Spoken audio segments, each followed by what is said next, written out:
Ao longo do seu governo, o senhor indicou 6 dos 10 ministros hoje em atuação no Supremo e há um certo sentimento entre alguns juristas de esquerda que esse Supremo Tribunal, essa parte do Supremo Tribunal indicada pelo senhor, não é tão de esquerda assim, talvez até por questões religiosas de muitos desses ministros que são praticantes.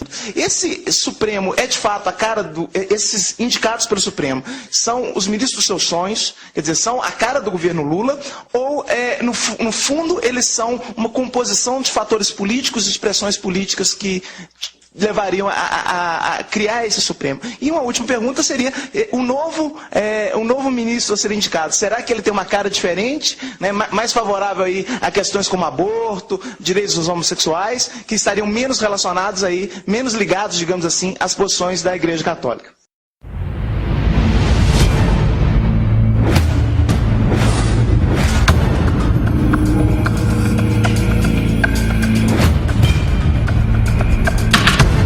We had a whole plan that sold abortions, and it was called sex education. Break down their natural modesty, separate them from their parents and their values, and become the sex expert in their life so they turn to us when we would give them a low-dose birth control pill they would get pregnant on or a defective condom. Our goal was 3 to 5 abortions from every girl between the ages of 13 and 18. Multitudes of people that have been hurt by abortion. It's just unfathomable. That abortion is really, to me, the ultimate exploitation of women. It is so shameful and secretive that many women don't tell anybody that they've had an abortion. They won't say anything for 20, 30, 40, 55 years. They're so traumatized. Silence.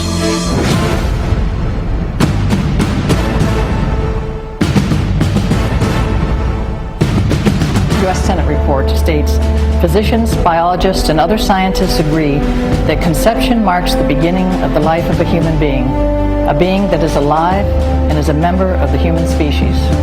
There is an overwhelming agreement on this point in countless medical, biological, and scientific writings. Planned Parenthood is expanding now. They're building gigantic abortion clinics in anticipation of socialized medicine. There's a lot of money involved. We never would take personal checks. We always encouraged the ladies to bring cash. Why is that?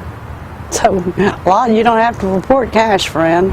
When you're fighting for your life, you need to know what you're fighting for. And if what you're fighting for is life, how do you destroy a life in an effort to fight that fight?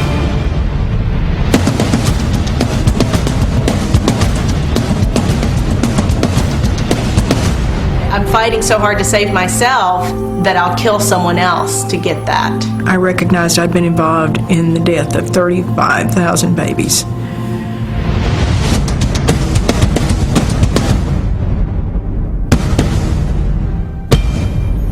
And the truth has really come out about what abortion does to women, let alone the unborn baby, our dead babies. It will be over.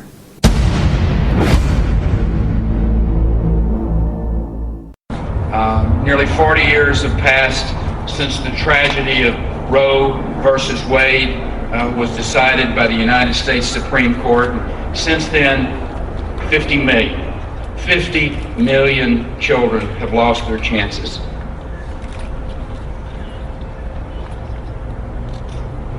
That is a catastrophic number. That's twice the population of this entire state. It's pretty hard to imagine people of good conscience sitting idly by through this. And in Texas, we haven't. We have actively worked against that Roe versus Wade decision. We've taken great strides in protecting the unborn. Over the past 10 years, we've passed laws requiring both parental notification and parental consent, ensuring parents are involved in the most serious moment, in that most critical decision of a young daughter's abortion. We passed the Women's Right to Know Act, ensuring women know all the facts before one makes the biggest mistake of their life. We promoted alternatives to abortion, providing counseling for women on other options, choices that won't stop the beating heart of the child they carry. I want to thank the folks here who have worked so hard to connect these women with families desperate for a child of their own. You're providing that, or I should say you're proving that there is no such thing as an unwanted child. We're also providing funding for adult, not embryonic cell research and treatments.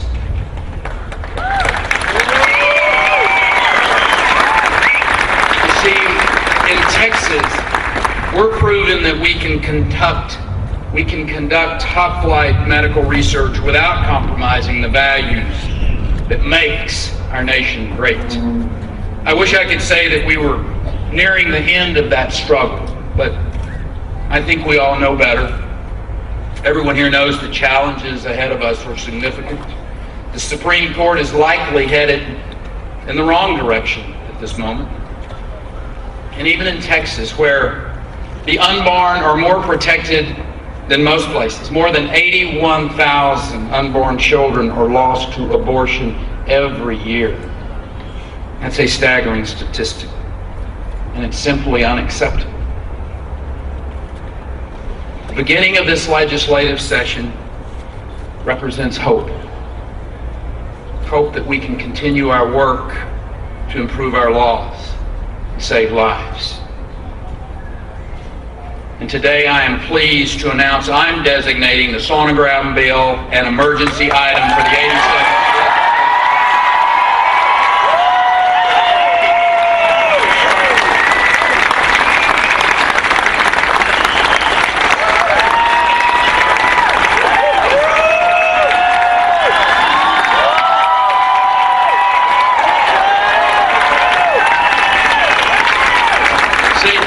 Say thank you often to Senator Patrick and Representative Morrison. A woman seeking seeking an abortion must be given a sonogram, ensuring that she understands the full impact of her decision, a decision that can scar her physically and otherwise for the rest of her life. When you consider the magnitude of that decision, ensuring someone understands what's truly at stake seems to be a small step, in my opinion. Those of us here that know when someone has all the information, the right choice will be made, the choice of life.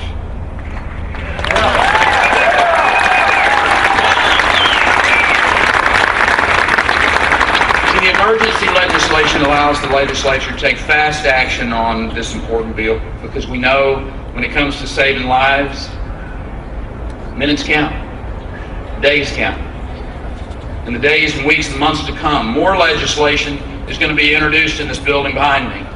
Bills that are going to be used to close loopholes in existing laws, and bills that add further protection for children in the state of Texas. And I doubt anyone in this audience is going to be real shy about sharing your opinion with what's going on in that building, are you?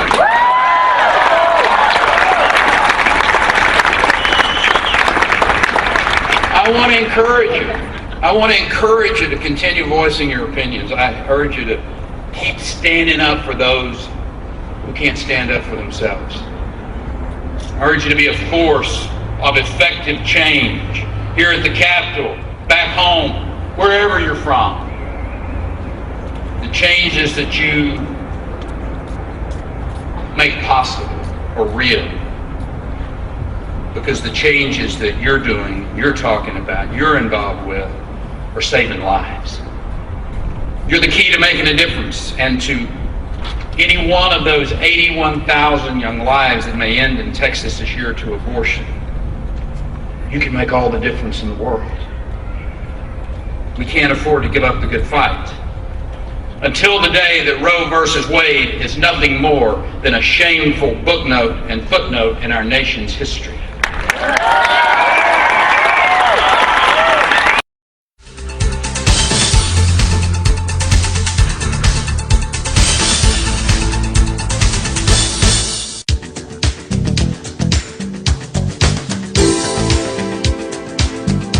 Mídia Sem Máscara entrevistou o importante jurista brasileiro Ives Gandra Martins, que falou sobre temas polêmicos, como aborto, disputa de terra no Brasil e carga tributária. Na verdade, um movimento mundial contra os valores da família. A família perturba a todos aqueles que querem ter uma liberdade total, que se confunde um pouco com a libertinagem. A evidência, a família dá muitas satisfações, mas evidentemente traz também muitas responsabilidades, alguns problemas. E numa sociedade que se transforma numa sociedade sem valores, em uma sociedade hedonista, ganha campo este pensamento de que a vida é feita para aproveitar e tudo que atrapalha o aproveitar a vida tem que ser afastado. Uma sociedade hedonista, como a sociedade em que o Brasil vive, em que o mundo inteiro vive, tem-se como certo de que tudo aquilo que representa responsabilidade tem que se afastar, tudo aquilo que representa o prazer fácil tem que ser utilizado. E aí a tese de que a vida vale pouco, porque a vida do nascituro é a vida de um ser humano, porque mais importante que a vida do nascituro é o direito da mulher fazer o que bem entender com o seu corpo, e cada vez que tem a responsabilidade de ser mãe, ter o direito de matar o seu filho para continuar podendo usufruir o sexo fácil ou algo semelhante, numa sociedade em que realmente os valores de religião, os valores próprios da natureza humana não são mais valores de relevância, de importância, esse movimento hedonista, laicista e anti-Deus e anti-valores, anti-família, contrário à família, esse movimento contrário à família faz com que o aborto ganhe uma dimensão, como aconteceu em diversos países que já aprovaram, e o Brasil, infelizmente, está seguindo, em nível de pressão que se faz em relação à sociedade, esse caminho. Agora é interessante que a sociedade brasileira é contra o aborto. Cada pesquisa de todos os jornais que são favoráveis ao aborto, eu estou falando de jornais favoráveis, em que a sua equipe diretiva é favorável ao aborto, sempre que fazem pesquisa, a pesquisa é contrária ao aborto. E sabem que é um assassinato, é um homicídio uterino. Inclusive, esses hedonistas utilizam expressões interessantes. Interrupção da gravidez não é interrupção de vida. Ninguém explica como é que se faz um aborto. Quando se faz um aborto é algo violento.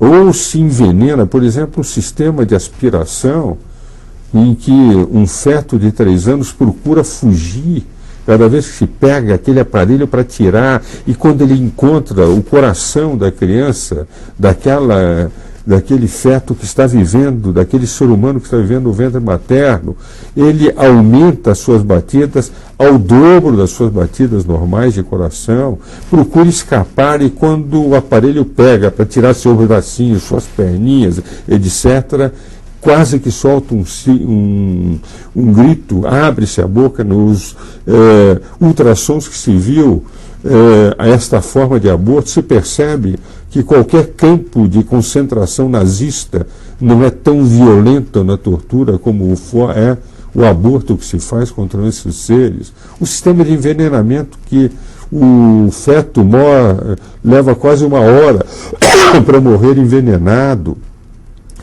Quando se tiram ainda em abortários americanos,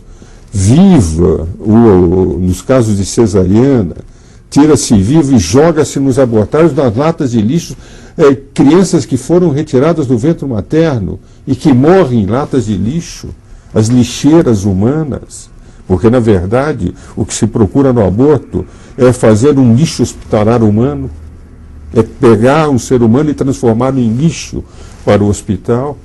tudo isso é apresentado de uma forma como, não, a interrupção da gravidez é o direito da mulher de fazer o que bem entender com o seu corpo, mesmo que à custa da vida do seu próprio filho. Isto, é evidente, decorre de falta de crença em valores superiores, falta de crença na família, uma vontade monumental de aproveitar a vida. O que me interessa é o meu bem-estar, mesmo que à custa dos outros, mesmo que à custa dos próprios filhos, daquelas que são favoráveis ao aborto. Razão pela qual o movimento, infelizmente, não é brasileiro. Mas é um movimento de intelectuais, principalmente. São os intelectuais que batem nisto. Tanto é verdade que, apesar de quererem, todas as vezes que levam projetos de lei no Brasil para serem aprovados no Congresso, perdem.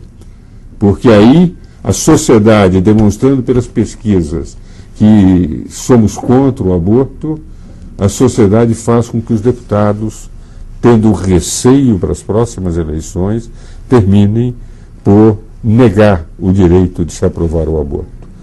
Nas próprias audiências públicas que eu participei no Congresso Nacional, mostrando que o direito fundamental à vida é o principal direito que a Constituição garante, começa o seu artigo 5º dizendo sobre a inviolabilidade do direito à vida, e é o direito à vida do ser humano, é evidente. O Congresso Nacional corretamente tem rejeitado todos os projetos de lei. E aqueles intelectuais que dizem, não, é o direito da mulher, etc., cada vez que vem a pesquisa, o povo brasileiro declara não. E quando eles dizem se é um movimento religioso, ora, se a maioria do Brasil é favorável a que não haja o aborto, não pode-se dizer que aqueles que não acreditam em Deus são aqueles que têm o direito de votar numa sociedade democrática sob alegação. Quem acredita em Deus não pode viver numa sociedade democrática, porque ela tem que ser dirigida, tem que ser comandada exclusivamente por quem não acredita em Deus, por ateus e agnósticos. Ora, o Estado democrático é aquele em que os que acreditam em Deus e os que não acreditam em Deus têm o mesmo direito. E tendo o mesmo direito de votar, se a maioria declara que é contra o aborto, na verdade essa maioria tem que prevalecer. Eu diria mais. Apesar dos laicistas dizerem que nós estamos num Estado leigo em que quem acredita em Deus não tem que ter o direito de pôr a sua opinião, esta Constituição, que esses laicistas dizem que é uma Constituição laica, declara que ela foi promulgada sob a proteção de Deus. Que Deus é esse? Todos os poderes constituídos no Brasil, todos os deputados, todos os senadores, todos os ministros do Supremo, todos os julgadores, todas as autoridades só têm poder por uma Constituição que foi promulgada sob a proteção de Deus. Então o Estado laico do Brasil é um Estado que existe sob a proteção de Deus. Porque é assim que os constituintes disseram, sob a proteção de Deus, promulgamos esta Constituição. Então não são argumentos de Deus, são argumentos da Constituição. Inviolabilidade do direito à vida é algo que a Constituição garante. E quem defende o aborto defende o homicídio uterino, a morte de inocentes. São os verdadeiros Herodes do século XXI, aquele que matou os santos inocentes. E por esta razão nós temos que ser contra. Os que defendem o aborto como um direito num Estado que garante o direito à vida, de rigor, estão defendendo um homicídio legalizado, que não podemos admitir.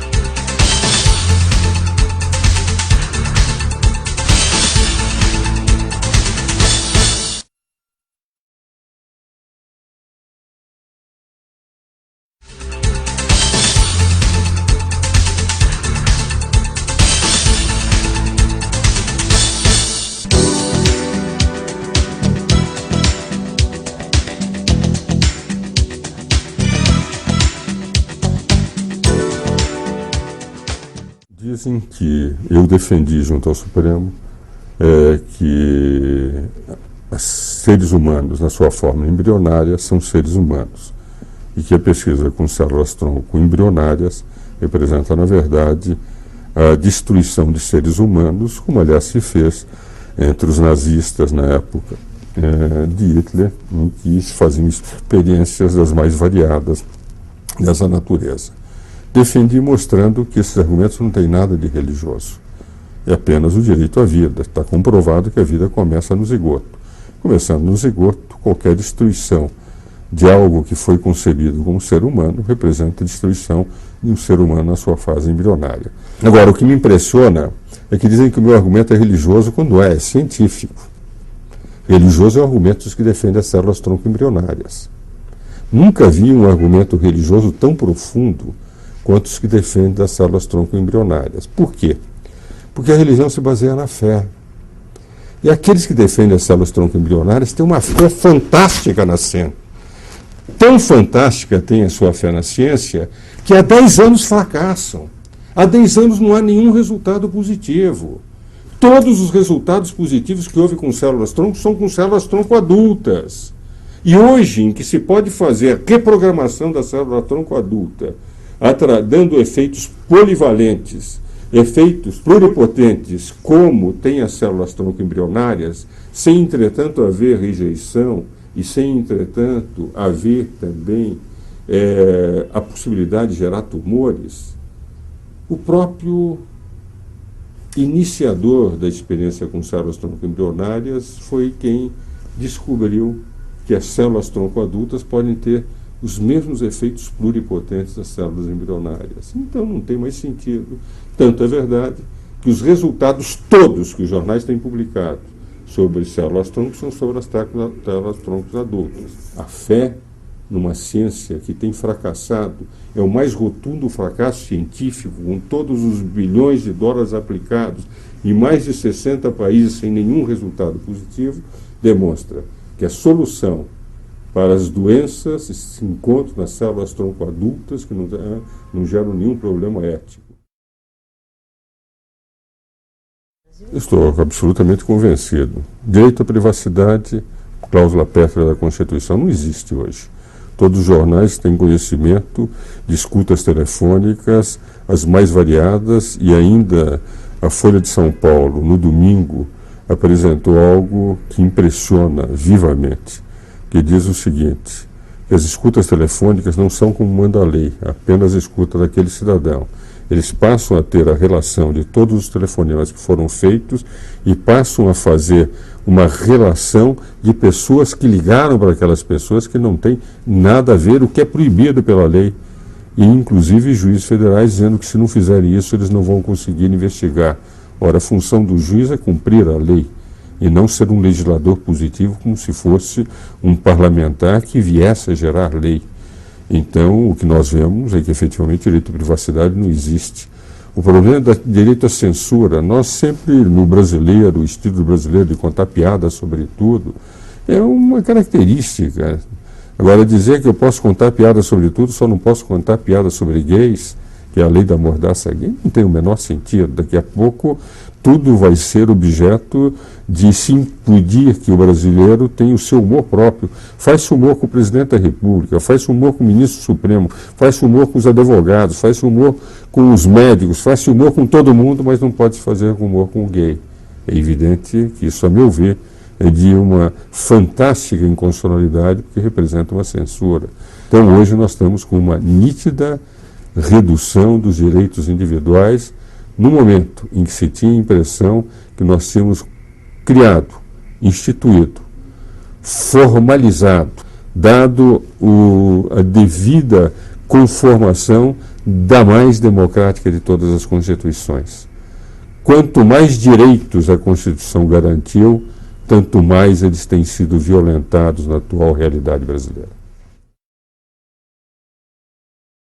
Decididamente não funciona como instrumento de socialização. Carga tributária funciona como instrumento de garantir os detentores do poder no poder. Exemplo, orçamento de 2008, 704 bilhões de reais. Desses 704 bilhões de reais, 140 bilhões de reais para pagar apenas a mão de obra ativa e inativa do governo federal.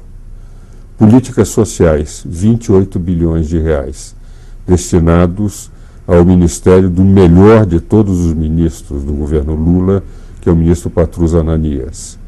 28 bilhões no orçamento de 704. Onde está a redistribuição de riquezas que o governo pretende? Para o Brasil, que necessita de um apoio social, só 28 bilhões. Para os servidores públicos, 140 bilhões.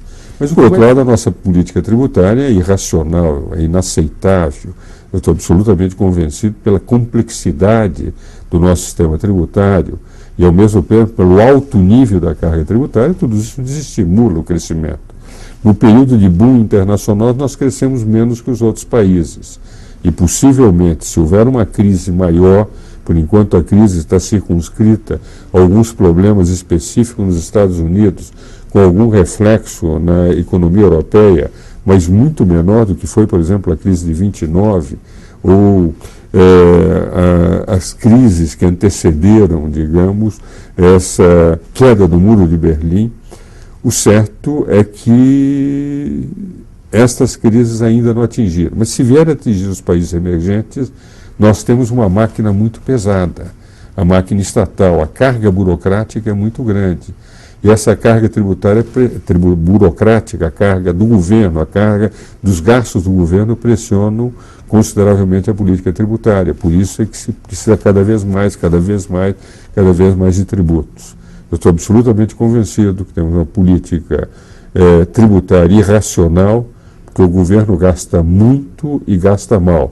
E a carga burocrática condiciona a carga tributária.